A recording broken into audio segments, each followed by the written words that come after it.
스데반의 최후 변론은 오늘 본문에서도 계속 이어지고 있습니다.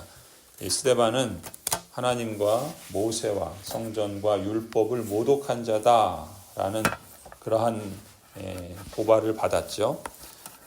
하지만 하나님을 모욕하고 또 성전과 율법을 불순종한 자는 자신이 아니라 오히려 이스라엘 언약 백성들이라고 논증하고 있는 것입니다. 36절에서 스데반은 모세의 마지막 40년의 삶의 역사를 해석하죠.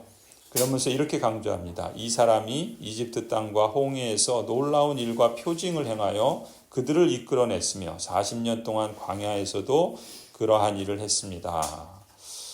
하지만 정작 이스라엘 백성들은 그 모세와 또 그가 전달한 하나님의 율법에 순종하지 않고 오히려 금송아지 우상을 만들어서 하나님께 반역했다라고 증언하고 있는 것입니다. 특히 42절을 보면 스데반은 아모스 5장 25절을 인용하면서 논증하죠. 이스라엘 언약 백성들은 광야 40년 동안 하나님께 희생 제사를 드린 일이 없다. 오히려 암몬 자손이 섬기는 몰렉과 아시리아 신들의 하나인 레판을 섬기는 우상 숭배에 빠졌었다고 고발을 합니다. 계속해서 46절부터는 다윗과 솔로몬의 시대의 역사를 해석하죠. 하나님께서 광야 생활에서는 모세를 통해 증거의 장막을 주시고 이러한 성막을 통하여 하나님께서 많은 은혜를 언약 백성들에게 주셨을 뿐만 아니라 다윗을 통해서는 성전 건축을 준비하게 하시고 그 아들 솔로몬을 통해서는 성전을 짓게 하셨다라고 말합니다. 스데반은 이 성전이 하나님께 예배를 드리고 하나님을 만나는 장소로서 축복의 통로였지만 정작 이스라엘 백성들은 목이 곧고 마음과 귀에 할례를 받지 못한 사람처럼 하나님의 성령을 거역했다라고 증언하고 있는 내용입니다. 46절에서 스데반은 다윗이 건축하고자 했던 하나님의 집은 하나님을 위한 것이 아니라 야곱의 집을 위한 것이라고 분명하게 밝힙니다. 이렇게 지적하는 것은 성전이 하나님의 백성이 하나님을 섬기고 그에게 헌신하는 마음을 표현하기 위한 장소이지 하나님을 그곳에 가두어 놓고 자기들의 욕심대로 자기가 원하는 것을 얻어내기 위해서 하나님을 조종하기 위한 장소가 아니다라는 것을 분명히 했던 것입니다. 그래서 48절에 이렇게 증언하죠. 지극히 높으신 분께서는 사람의 손으로 지은 건물 안에 거하지 않으십니다. 라고 증언합니다. 그러면서 이사야 선지자의 말씀을 또 인용하죠. 주님께서 말씀하신다. 하늘은 나의 보좌요 땅은 나의 발판이다. 너희가 나를 위해서 어떤 집을 지어주겠으며 내가 쉴 만한 곳이 어디냐. 이 모든 것이 다 내 손으로 만든 것이 아니냐.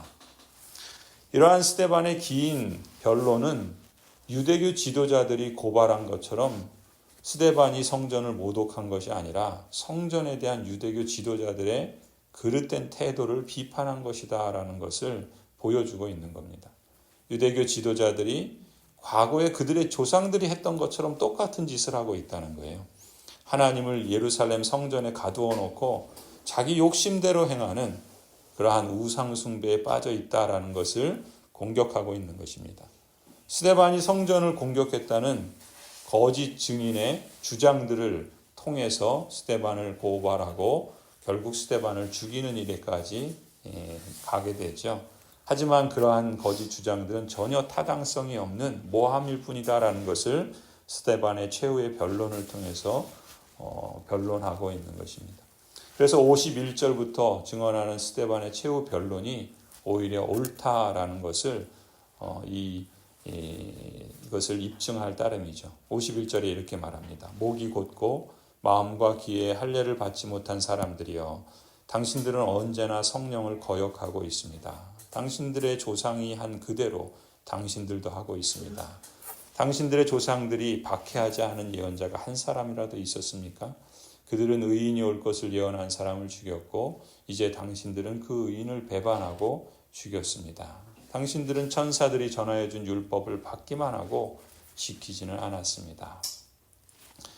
이 성전 자체를 신성시한다거나 하나님을 자기 뜻대로 이용하려는 마음으로 하나님의 이름을 더럽히는 그러한 행위들이 사실 이스라엘 언약 백성들의 심각한 죄였습니다.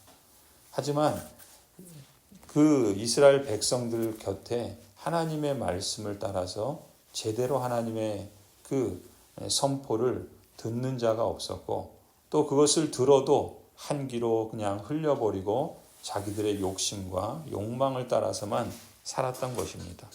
그야말로 그들은 기도하면서 목이 곧았고, 그들은 입을 열어서 말하지만 하나님께서 그 입을 오히려 막아버리시고 오히려 그 귀를 막아버리신 것이죠.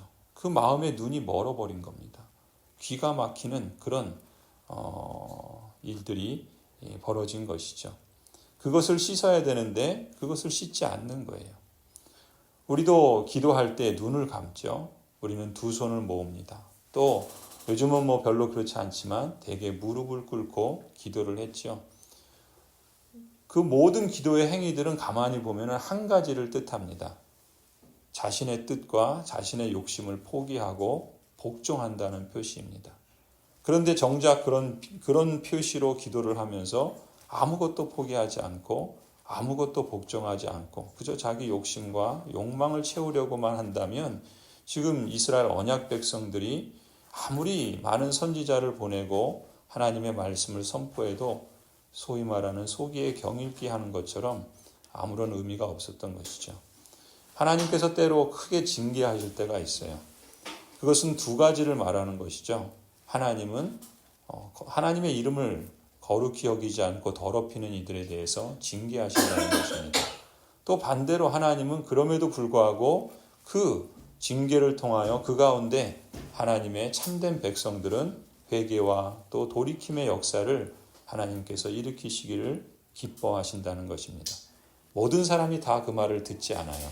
모든 사람이 다 거기에 순종하진 않습니다.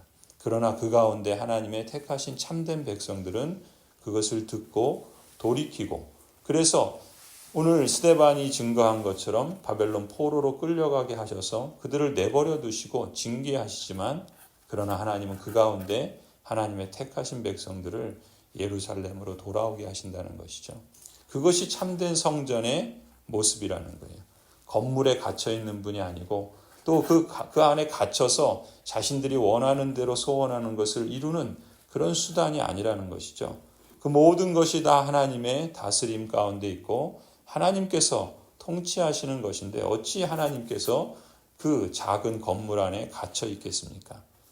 기도한다는 것은 바로 그 성전에서 하나님의 도움을 구한다는 것은 하나님께서 자신을 다스려 주시기를 철저히 의뢰하고 의지하는 마음, 그리고 그 태도를 바꾸어서 돌이키는 것을 의미하는 것이라 할 수 있습니다. 형제자매 여러분, 그러므로 나는 하나님의 자비하심을 힘입어 여러분에게 권합니다. 여러분의 몸을 하나님께서 기뻐하실 거룩한 산 제물로 드리십시오. 이것이 여러분이 드릴 합당한 예배입니다.